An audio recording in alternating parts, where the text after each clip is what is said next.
संपूर्ण राज्याचं लक्ष लागून राहिलेल्या माळशिरस तालुक्यामधील मार्कडवाडी इथल्या ग्रामस्थांनी ईव्हीएम वरती शंका घेत उद्या 3 डिसेंबरला बॅलेट पेपरवरती मतदान घेण्याचा निर्णय घेतलाय। त्यासाठी त्यांनी मोठी तयारी सुद्धा सुरू केली आहे। प्रशासनाने त्यांची मागणी फेटाळून लावल्यानंतर सुद्धा आता आमदार उत्तम जानकर यांच्या गटाचे ग्रामस्थ कोणत्याही परिस्थितीमध्ये 3 डिसेंबरला मतदान घेण्यावरती ठाम आहेत। माळशिरस तालुक्यामधील मार्कडवाडी गावामध्ये जमाबंदीचे आदेश लागू करण्यात आलेले आहेत। जर आदेशाचा भंग करून मतदान प्रक्रिया राबवली तर सहभागी होणाऱ्या ग्रामस्थांवरती फौजदारी कारवाईचा प्रशासनाचा इशारा देण्यात आलेला आहे। ही परिस्थिती हाताळण्यासाठी मोठा पोलीस बंदोबस्त तैनात करण्यात आला आहे। 18 ते 20 जणांना नोटीस सुद्धा बजावण्यात आली आहे। माळशिरस तालुक्यातील मार्कडवाडी या गावामध्ये फेर मतदान घेण्याचा निर्णय गावकऱ्यांनी घेतला होता, परंतु प्रशासनाचा दबाव आहे। प्रशासनानं फेर मतदान घेण्यासाठी नाकारलेले आहे। आता नवनिर्वाचित आमदार उत्तमराव जानकर आहेत। साहेब, काय सांगाल की उद्याच्याला फेर मतदान होते, 144 कलम लागू केलेला आहे।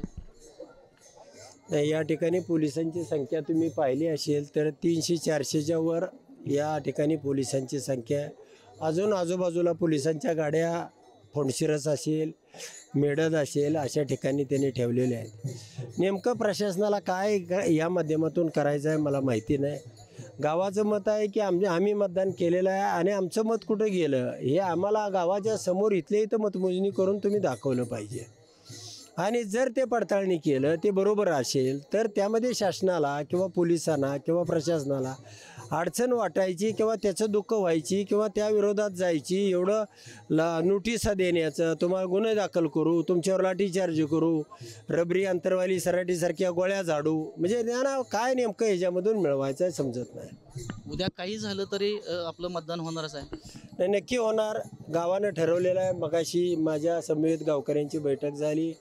जरी आमच्यावर गोळ्या झाल्या, रक्तबंबाळ अवस्थेमध्ये सुद्धा आम्ही मत त्या ठिकाणी टाकल्याशिवाय इथून हटणार नाही, अशा पद्धतीचा गावाचा ठराव आहे। आपण पाहिलं तरी होते नवनिर्वाचित आमदार उत्तम जानकर आणि उद्याच्याला बॅलेट पेपरवर मतदान होणार हे याच्यावर त्यांनी ठाम असल्याचं आपल्याला त्यांनी आता सांगितलेलं आहे। माऊली डांगे, माळशिरस, मार्कडवाडी, पंढरपूर।